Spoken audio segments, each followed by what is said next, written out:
Danas ćemo govoriti o jednoj temi koja je izuzetno aktualna. Vi vidite da je vrlo teško danas biti opozicija, da su mediji zatvoreni, da su birački spiskovi nesređeni, da se vodi jedna žestoka kampanja samo da bi se afirmisala vladajuća stranka i njeni koalicioni partneri. Najteže prolaze oni koji im otkažu poslušnost. Među njima je Nova Srbija koja je izašla i doživjela vrlo teške dane, ogromne napade i u ovom momentu teško je preživjeti sve to. Zašto sam ja kao predsjednik Nove Srbije izašao iz koalicije koju predvodi Aleksandar Vučić?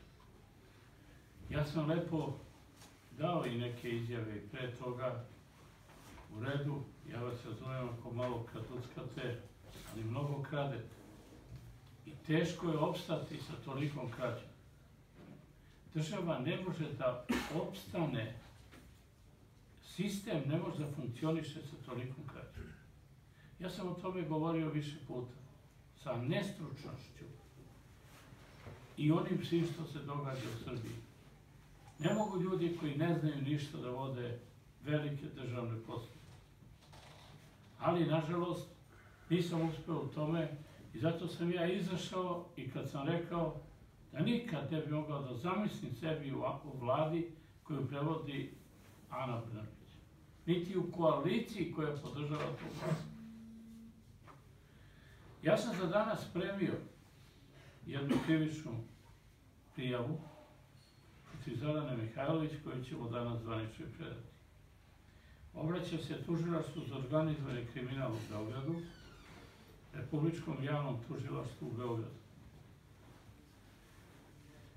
Prijava protiv Zorane Mihajlović na osnovu člana 280, 281 Zakona o kaznenim odredbama. Podnosim sledeću krivičnu prijavu protiv Zorane Mihajlović iz Beograda zbog postojanja osnovne sumnje da je u uračunljivom stanju i na umišljene svesna da čini krivično delo, a što je i htela u svojstvu ministra građevine, saobraćaja i infrastrukture Vlade Republike Srbije u vremenu od 27.12.16. godine pa do danas.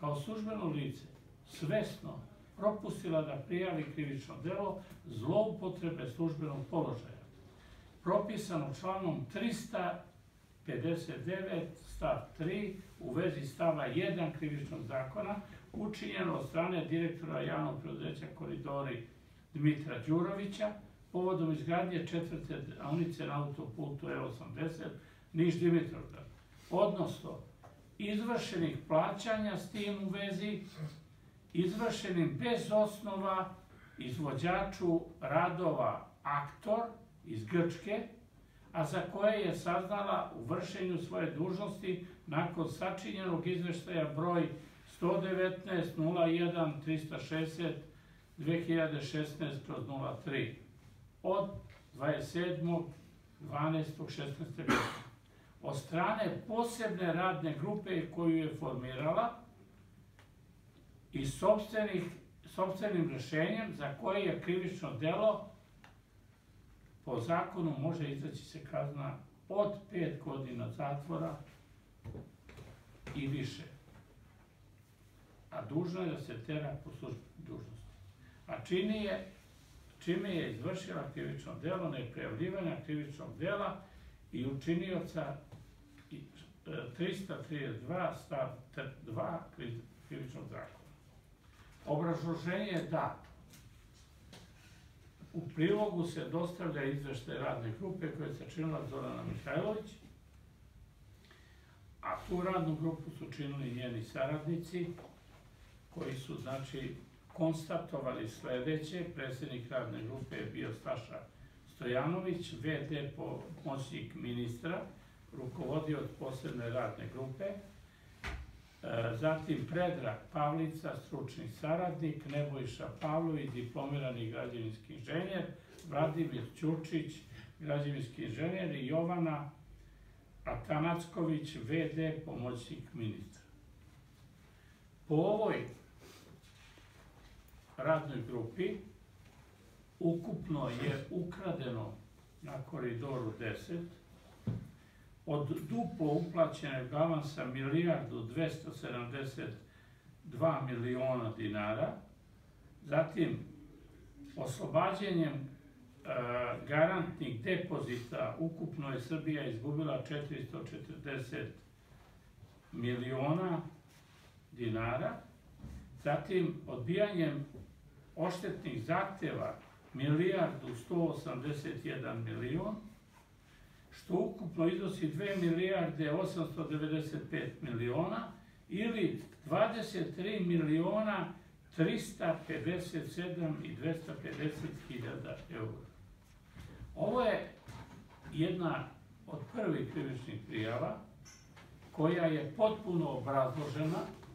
Ja ću ovu krivičnu prijavu ispred advokatskog tima Nove Srbije poslati, znači, tužilaštvu, poslaću poslanicima, šefovima poslaničkih grupa, poslaću predsjedniku Srbije, poslaću premijeru Srbije i poslaću medijima koji su zainteresovani da ovo pročitaju, bit će na sajtu Nove Srbije kompletno objavljena dokumentacija.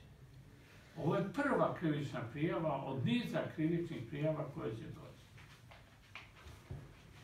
Mi posjedujemo papire i za ostale krivične prijave koje ćemo podneti i gde ćemo pokrenuti ako u ovoj Srbiji ima neke institucije koja štiti interes države.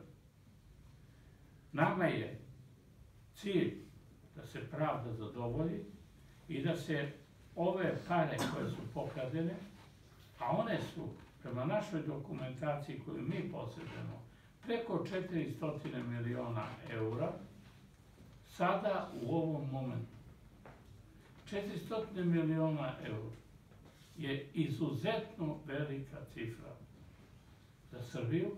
Šta je sve moglo da se uradi? A ovo je sve pokradeno kroz investicije.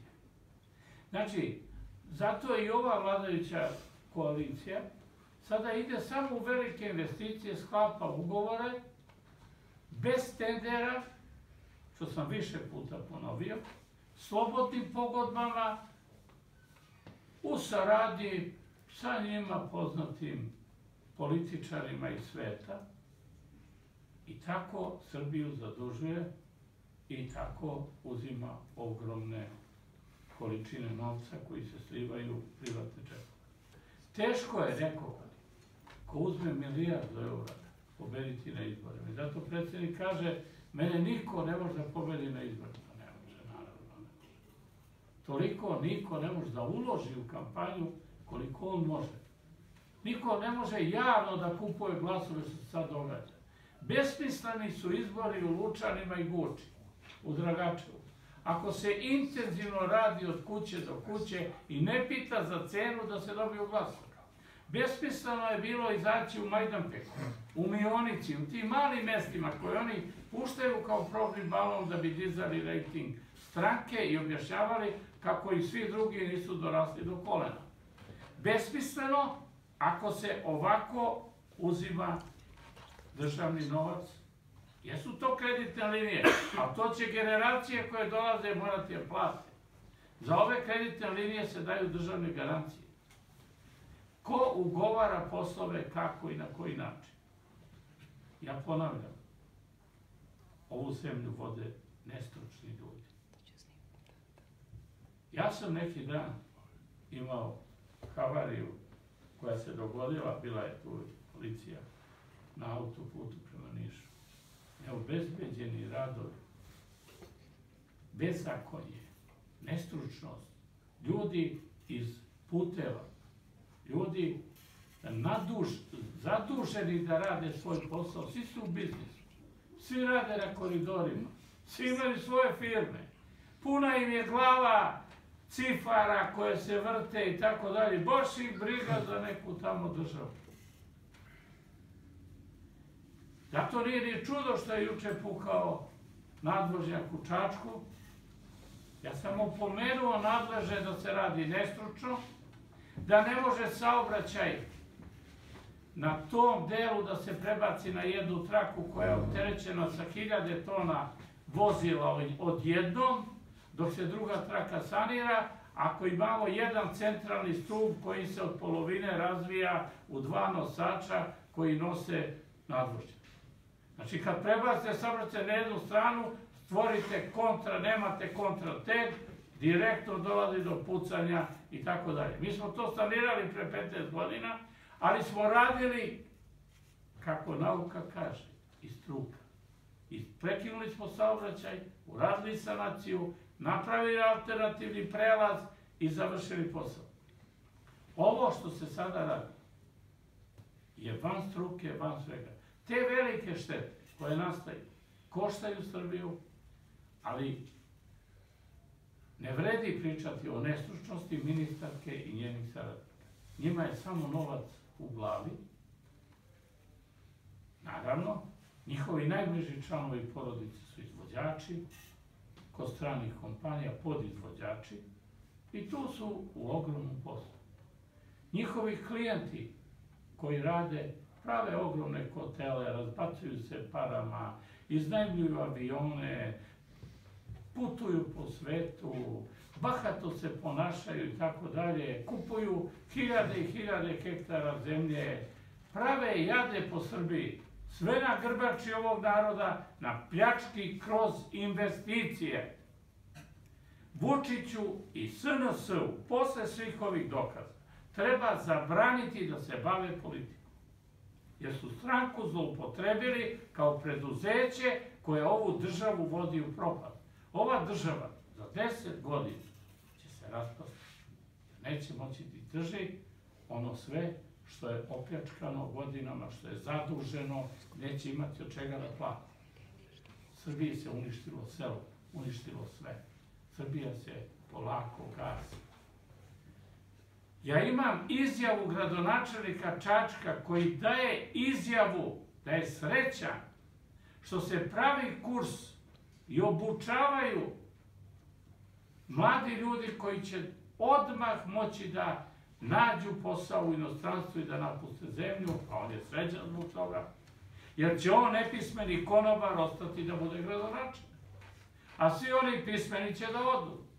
Uz njega su i tapetar, uz njega je i piljar, svi su uz njega. Naravno, uz neke diplome koje su nabavili. Zato će i Vulin da vodi vojsku, zato će Zorana da vodi puteve, mostove i preko svojih najbližih članova da radi izvođački deo, da razvije enormne pare i naravno radi svoj posao.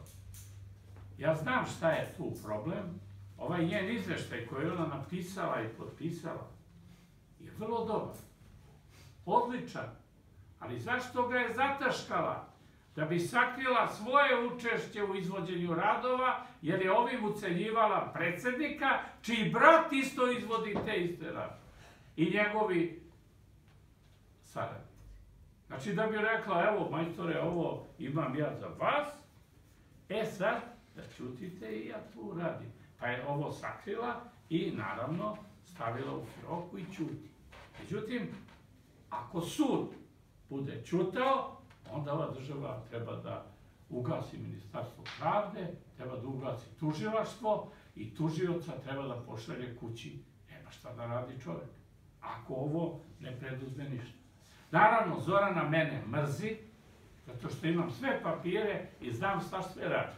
Zato što sam znao i ko su članovi Surčinskog klana, i ko su u Zemunskom klanu, i ko je dolazio, i ko danas radi, i pokazivao slike, i svi se prave ludi. I samo teraj dalje. Vučić je najbolji, Vučić je jedini, ponavljaju i tako dalje. To je najveći lopovluk u istoriji Srbije, koji se skriva. Ova firma, Aktor, iz Grčke, je oprala 500 miliona dinara, ne dinara, pola milijarda. I uhvaćena je. I tužilaštvo je naložilo da se to stavi u fioku. 100% ljudi koji su radili na predmetu su mi. Molim vas sve. Znači, mi krijemo ovoga lopovlukom Pereza, nas, mi za njega, svi smo zadovoljni, svi radimo, a ko će na kraju da plati ceh? Pa narod. I taj veliki vođa koji sve zna, koji samo ode, prošeta se do Putina, pokaže da je. Rukuje se i donese ovde glasove i pobedu, kao i pojedini drugi, što to rade, i misle da je to dovoljno, koji se pozdravi sa komandantom NATO-a i mi budemo srećni, evo što su on u tom društvu, a oni koriste ovde da pljačkaju ovaj narod. I onda kažu, niko nas ne može pobediti. Pa kako da vas pobedimo kad vi u jednu kampanju uložite što ne može država da uloži u sve investicije u Srbiji? A molim nas lepo. To je najbogatija firma na svetu, CNS. Neka objasne gde su pare. Neka objasne zašto su poništili legitimne tendere i ugovorili poslove po 100 miliona evra višim cenama. Ako su imali jeftinije izvođače. To će biti tema naredne konferencije za nas. Sve papire imamo, ponavljam. Ono što nemamo, tražit ćemo od Šabića da nam se iz ministarstva dostavi, što smo dužni da dobijemo i da pokrenemo isto krivične prijave kao što smo ovu pokrenuli. Nova Srbija sa svojim pravnim timom želi da pokaže građanima Srbije da nikad u istoriji Srbije nije bio veći organizovani, korumpirani tim koji radi najprljavije poslove i pljačka ovu državu koja neće moći da se izvuče iz te pljačke. Narednih 100 godina. Ponavljam, ja sam opomenuo kad sam rekao da malo kraduckate, razumeo, mnogo kradete. Mnogo kradete. I to je bila moja opomena. Kao ministra. Ali zato sam izašao iz tog lopovskog voza. Ali je to meni prišiveno i reklo ministar koji je rekao kraduckajte ministre. Ja nisam rekao kraduckajte dom. Malo da kraduckate, razumeo bih. Sam mnogo krade. I to je bila prava izjava i prava opomena. Ali ja želim ovo da dokažem i pokažem. I molim tužioca da se ne igra da ovo stavi u fioku i one sledeće prijave koje će dolaziti, a da procesuira neke postupke, jer Zorana sad privodi neke kriminalce pri njenom ministarstvu, pokušavaju da traže neka rešenja, da ljude poput mene ove prljaju po novinama, blate, ljagaju, proglašavaju.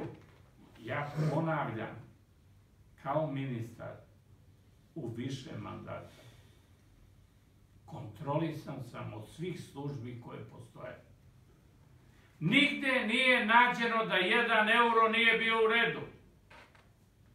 Kao gradonačelnik kontrolisan sam. Nova Srbija je kontrolisana u Čačku svih 20 godina. Nije nađen 1 euro da nije bio u redu.